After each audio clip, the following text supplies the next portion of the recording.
Hindi आशुलिपि dictation संकलन start. अध्यक्ष महोदय, मैं यह संकल्प प्रस्तुत करता हूँ। यह सदन केंद्र सरकार से अनुरोध करता है कि मध्य प्रदेश में निवासरत नमो शूद्र क्षत्रिय झालमालों को अनुसूचित जातियों की सूची में शामिल किया जाए।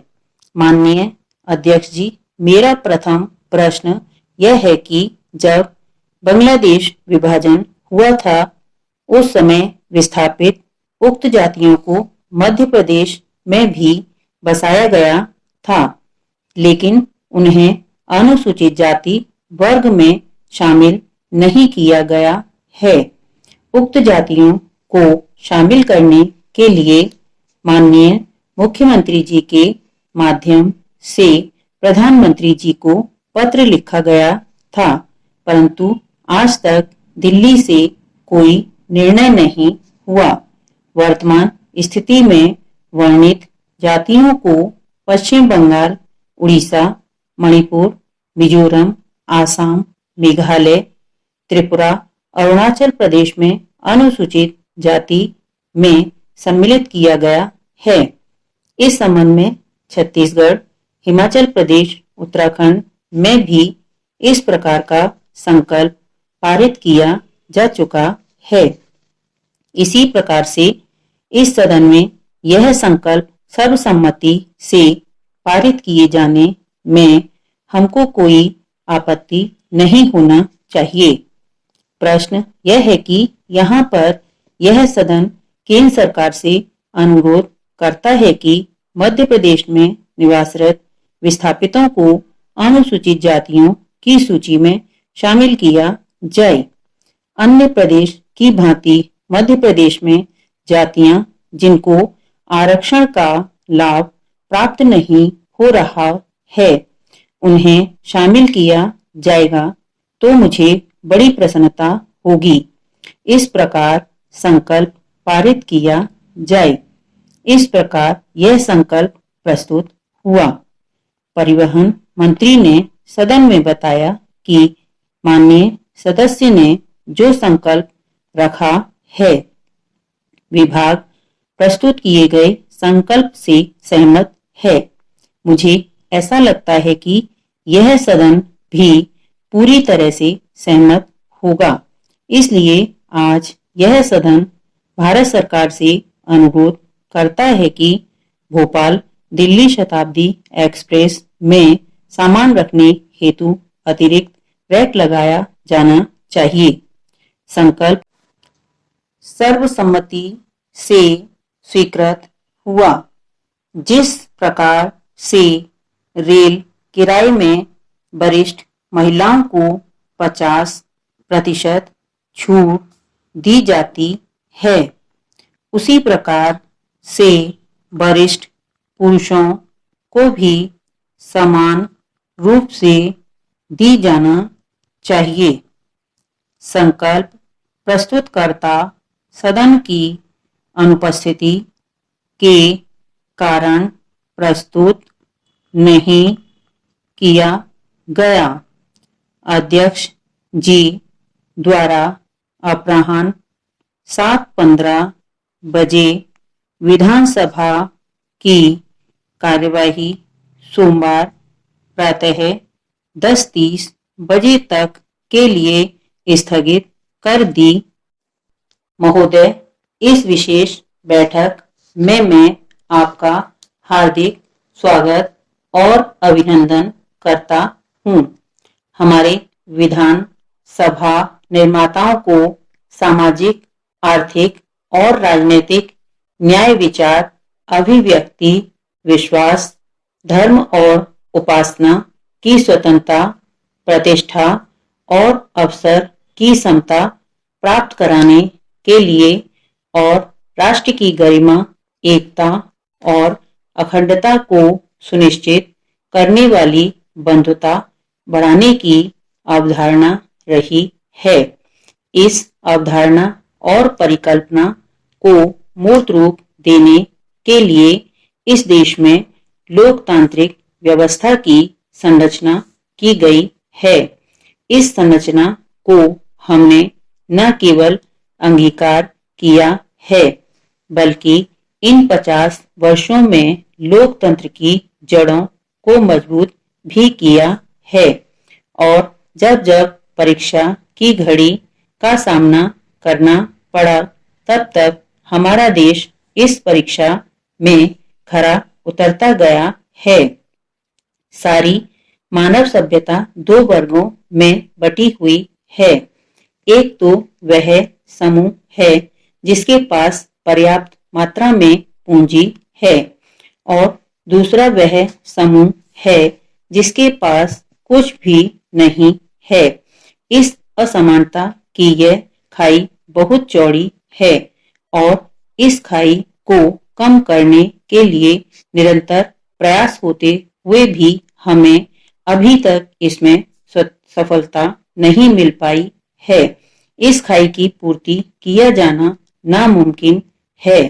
यदि हम संविधान को अंगीकृत करने वाले मूलभूत उद्देश्यों की तरफ दृष्टि डालेंगे तो पता चलता है कि बहुत कुछ करने के बाद भी हमें बहुत कुछ करना शेष है।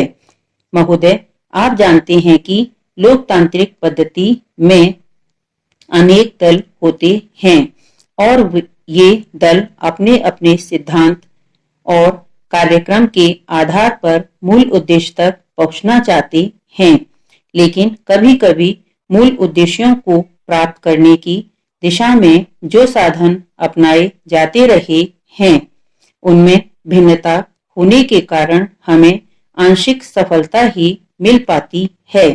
इसलिए हमें ऐसे क्षण भी निकालना चाहिए जब सभी दल बैठकर समग्र विकास के सिलसिले में अपने विचारों के माध्यम से किसी भावी योजना की परिकल्पना करें। स्वतंत्रता की स्वर्ण जयंती के अवसर पर उपलब्ध ये क्षण निश्चित रूप से हम सब लोगों को यह अवसर देता है कि हम अपने विकास, उपलब्धि, भूल और भविष्य की दिशा के बारे में आत्मचिंतन करें। यह वह अवसर है जब हम दलीय भूमिका के ऊपर उठकर प्रदेश के समग्र विकास के लिए गहराई से विचार करें। स्पीकर साहब, भारत की आबादी 1 अरब आंकड़े कई साल पहले पार कर चुकी है। जनसंख्या के मामले में चीन के बाद दूसरा सबसे बड़ा देश हमारा है। यह बात ठीक है कि साधन सीमित हैं और जनसंख्या असीमित होती जा रही है, जिसका बुरा असर हमारे अधिकांश संसाधनों पर पड़ रहा है। जनसंख्या में हो रही वृद्धि के कारण आवास, भोजन और रोजगार से जुड़ी समस्याओं से हमारी अर्थव्यवस्था दो चार हो रही है। अंधाधुंध पेड़ काटे जा रहे हैं। पानी का गलत तरीके से दोहन हो रहा है। जिस जमीन पर किसान खेती कर रहे थे वहां आज बहुमंजिला इमारत ही इमारत बन रही है, जिसके कारण हमारी भौगोलिक व्यवस्था बिगड़ रही है।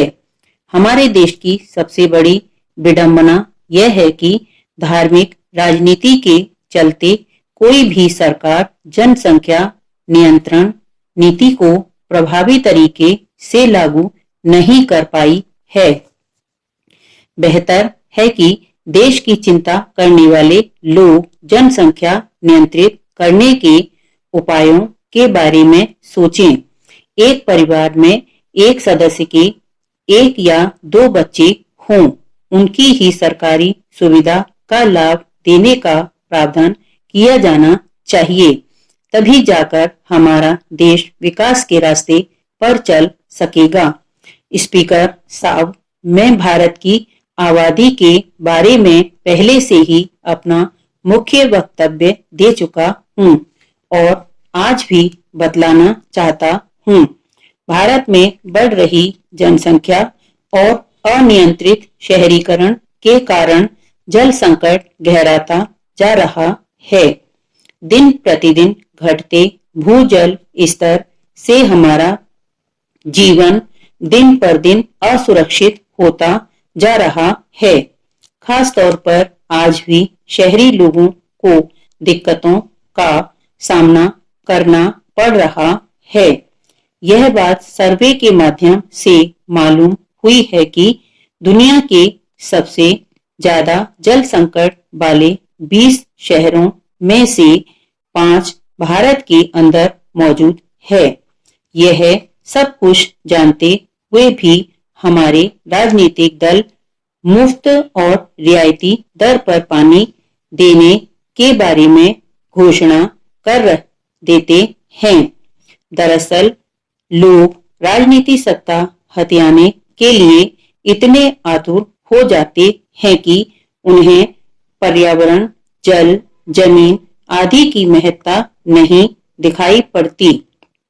दूसरी तरफ देश में प्रति व्यक्ति जल की खपत में निरंतर हो रही वृद्धि यह चेतावनी दे रही है। फिर भी इस बात से उन्हें ज्यादा फर्क नहीं पड़ता है, जबकि जरूरी यह है कि हमें बूंद बूंद जल की अहमियत को नजरअंदाज न करके उसको संरक्षित करने का प्रयास करना चाहिए। हिंदी डिक्टेशन के लिए एक्सप्लोर स्टेनोग्राफी चैनल को लाइक करें, सब्सक्राइब करें, बेल आइकन को प्रेस करें और वीडियो को शेयर करें।